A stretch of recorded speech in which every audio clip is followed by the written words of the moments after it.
I often share with a family a metaphor, a family going through the death of a loved one, a metaphor I have found helpful for grief.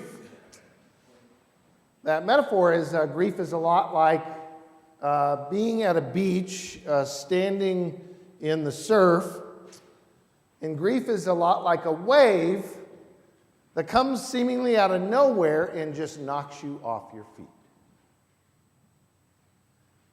And then you struggle back to your feet, and then another wave comes and knocks you off your feet. You're disoriented, drowning. And the troubling aspect of grief is that especially soon after a loved one has passed away, those waves come pretty close together, just hitting us and knocking us off, and there's nothing we can do about it. But finally, over time, eventually, what happens is those waves get a little bit further and further apart. Now, it still doesn't mean that when those waves of grief come for a loss of a loved one, someone we miss, that it still isn't as painful, but they don't happen so close together. And I'm reminded of that metaphor, and sometimes I worry it's a little bit too trite, but I do think it somewhat describes grief in our lives. It strikes me in part because this week marks the third year of the death of my own mother. And I still find myself 3 years later having some memory come to mind and feeling that wave of grief hit me. Or some moment I think, well, I need to call her. And that wave of grief coming. Some memory, something that reminds me of her, and it kind of comes and wave hits me. And it's it's not as painful as it was the months and the year following her death, but it's still become, I would have to say, a kind of familiar ache in the soul, right? And I always dislike this kind of pop psychology, and I hope no one ever says this to you, and I hope you never say this to a person, is you ought to get over your grief, right? As if there's a certain amount of time, right, that you will be over your grief, because I don't think that's true. You don't get over grief. The challenge of grief is that you pick up the pieces and you put them together and they become a part of you, part of who you are. And you know what? I'm all right with that. Because the truth is, grief is the cost of loving another human being. It's the cost of embracing them and making them a part of you. I will never not grieve the loss of my mother, my father, and others. They are and will always be a part of myself.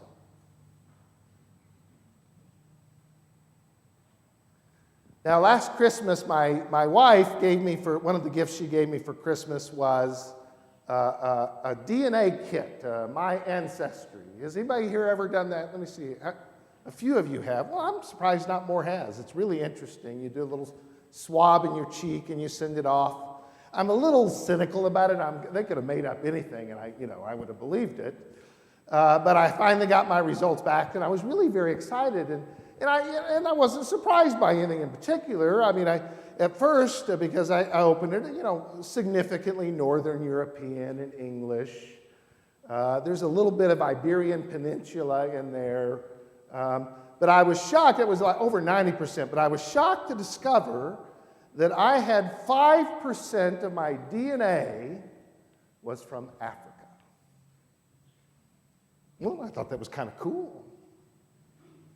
But I remember getting that result, and I remember thinking, man, it caused a kind of yearning in me, I was kind of surprised to sense, who were these people, these ancestors. I wanted to know their stories. Were there people like me? Well, obviously there were people like me who struggled, who doubted, who grieved, who laughed, who danced. What were their stories? Who were they? And I was surprised by that, wanting to know who they were. And maybe I shouldn't be, because they are literally a physical part of who I am, just as your ancestors. They are literally with us at the deepest cellular level of who we are.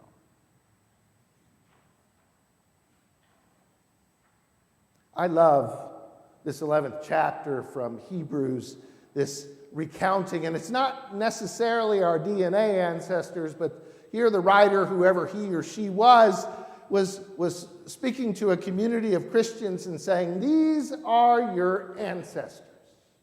These are the people who have passed the faith on to you, who lived lives of faith. Faith, which is the assurance of things hoped for and the conviction of things not seen. These are the ones who lived in faith, and they are part of who you are as followers of Jesus, and begins with Abraham, or it actually begins with Cain and Abel and goes on to Abraham and Isaac and Jacob, and he kind of goes through this long list, not necessarily heroes of the faith, because as we know, as we've been talking the past few weeks, the people of faith that are part of our family are not particularly heroes.